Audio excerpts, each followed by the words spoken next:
ఇతనే మన బాల. వీడి పేరును బట్టి మనిషిని అస్సలు అంచనా వేయకండి. పేరు ఎంత మంచిగా ఉందో వాడు అంత వెధవ, సన్నాసి, దయలేనివాడు. కాబట్టి పదండి వీడికి కర్మ ఎలా కాలుతుందో చూద్దాం. ఊరికి చివర అడవికి ఒడ్డున ఒక చాయ్ దుకాణం ఉంది. అక్కడ చెంచం బాబా కూర్చొని ఉన్నాడు.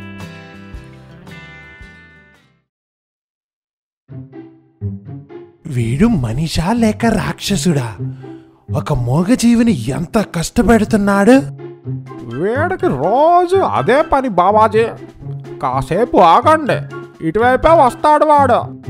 బాలా చాయ్ దుకాణం దగ్గరికి వెళ్ళిన తర్వాత గాడిదతో, నేను వెళ్ళి చాయ్ తాగి వస్తాను, నువ్వు కుదురుగా ఇక్కడే ఉండు అని అంటూ బాల గాడిదని కాలుతో ఒక తన్ను తన్ని చాయ్ దుకాణంలోకి వెళ్తాడు. అది అంతా చూసిన చెంచం బాబా చాలా కోపంగా బాలా దగ్గరికి వచ్చి, మూర్ఖుడా, ఒక మూగ జంతువు మీద ఇంత కఠినంగా ఉంటావా?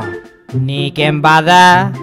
నా గాడిద నా ఇష్టం, మధ్యలో నీకు నొప్పేంటి? దయలేని వెధవా, పాపిష్టి మూర్ఖుడా! ఈ రోజు నుంచి ఈ గాడిద ఒక్క తుమ్ము తుమ్మినా సరే గుర్తుంచుకోరరే. మొదటి తుమ్ము తుమ్మగానే నువ్వు సరిగ్గా నడవలేని దుస్థితి వస్తుంది నీకు. రెండో తుమ్ము తుమ్మగానే ఊరి ప్రజలంతా కూడా నిన్ను పరిగెత్తించి కొడతారు. మూడో తుమ్ము తుమ్మిందనుకో, ఇంకా అంతే, కుక్క చావు చేస్తావు మూర్ఖుడా. నీలాంటి దొంగ బాబాల్ని చాలా మందిని చూశాను, ఎల్లవాయ్ అని అంటూ బాల తన గాడిదని తీసుకొని అక్కడ నుంచి వెళ్ళిపోతాడు. బాలాకి ఆ బాబా చెప్పిన మాటలు అస్సలు నమ్మబుద్ధి అవ్వదు. కానీ ఎక్కడో చిన్న భయం కూడా ఉంటుంది. బాల కావాలనే తన కర్మ కాల్చుకోవడానికి గాడిద ముక్కు దగ్గర కారం పొడి తీసుకొని వెళ్ళి ఊదుతాడు. కానీ ఆ గాడిద ఏమీ తుమ్మదు. దొంగ బాబాగాడు దొంగ మాటలు అన్నీ నిజమైపోతాయా ఏంటే అని అంటూ గాడిద మీద ఉన్న కర్రలను దింపుదామని వెనక్కి వెళ్ళేసరికి ఆ గాడిద గట్టిగా ఒక తుమ్ము తుమ్ముతుంది. నా కాలు చచ్చిపోయిందిరా దేవుడా, నీ గాడిద మొహం దానా అని అంటూ బాల ఆ గాడిద మీదనే కూర్చొని డాక్టర్ దగ్గరికి వెళ్తూ ఉంటాడు.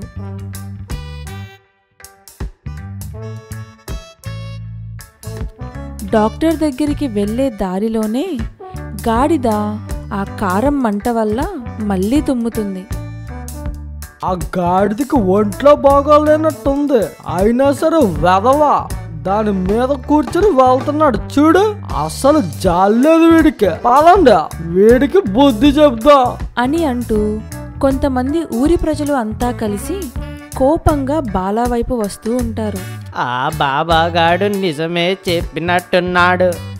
ఇప్పుడు గనక నేను పారిపోలేదంటే నా పని ఇప్పుడే అయిపోతుందిరా దేవుడా, రే బాలాగా పరిగెత్తరా రే అని అనుకుంటూ బాల అక్కడ నుంచి కుంటుకుంటూ పారిపోతాడు.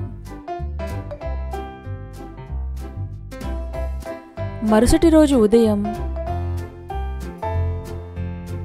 నా జీవితం ఇప్పుడు నీ ముక్కు మీదే ఆధారపడి ఉంది నా మంచి గాడిద గారు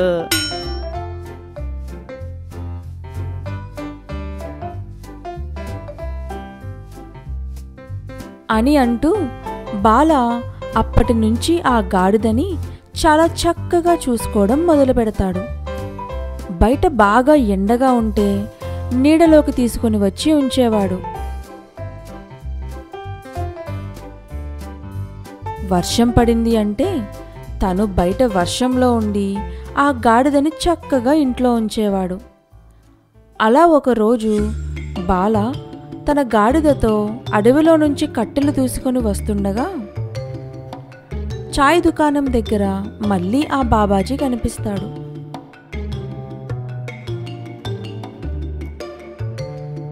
బాల పరుగున ఆ బాబాజీ దగ్గరికి వెళ్తాడు.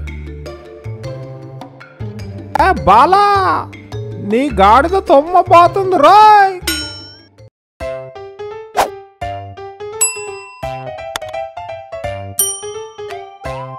ఆ మాట వినగానే బాల చాలా భయపడుతూ కింద మీద పడుతూ ఆ గాడిద దగ్గరికి పరిగెడతాడు. వద్దు వద్దు నా బంగారం, నువ్వు తుమ్మవద్దు. ఆ మాట అంటూ బాల తన గాడిదని తీసుకొని ఏడుస్తూ బాబాజీ దగ్గరికి వెళ్తాడు. ఏంటి బాలా, చాలా సంతోషంగా కనిపిస్తున్నావు, ఏంటి సంగతి? ఆహా, నవ్వుకోండి. కానీ బాబాజీ, దయచేసి నన్ను ఈ గాడిద తుమ్ముల గోల నుంచి ముక్తి ఇప్పించండి. నేనా? అరే, ఏం మాట్లాడుతున్నారు బాలాగారు మీరు? నేను ఒక దొంగ బాబాని. నేను ఏం చెయ్యగలను చెప్పు? ఎలా అయినా ఆ గాడిద నీదే కదా బాలా. బాబాజీ ఏం చేయగలరు చెప్ప? బాబాజీ, దయచేసి నాకు సహాయం చేయండి.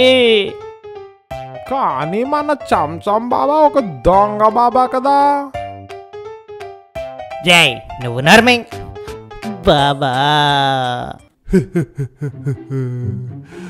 సరే సరే, ముందు ఏడవడం ఆపు. అమ్మయ్యా, బాబా నా మాట విన్నాడొచ్. కానీ నువ్వు నాకు ఒక మాట ఇవ్వాలి. మీరు ఏది చెప్తే అదే చేస్తాను బాబాజీ. ఈ రోజు నుంచి నువ్వు నీ గాడిదను కానీ ఇంకా ఏ జంతువునైనా కానీ అస్సలు ఇబ్బంది పెట్టకూడదు, ఇంకా అసలు హింస పెట్టకూడదు.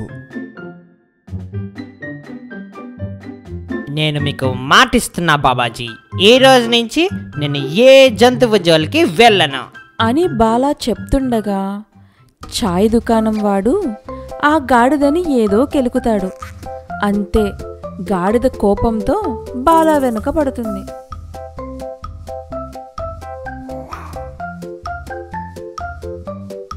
అబే ఓయ్, నేను మారిపోయాను కదా, ఇప్పుడు నీకేమైంది నా బంగారం?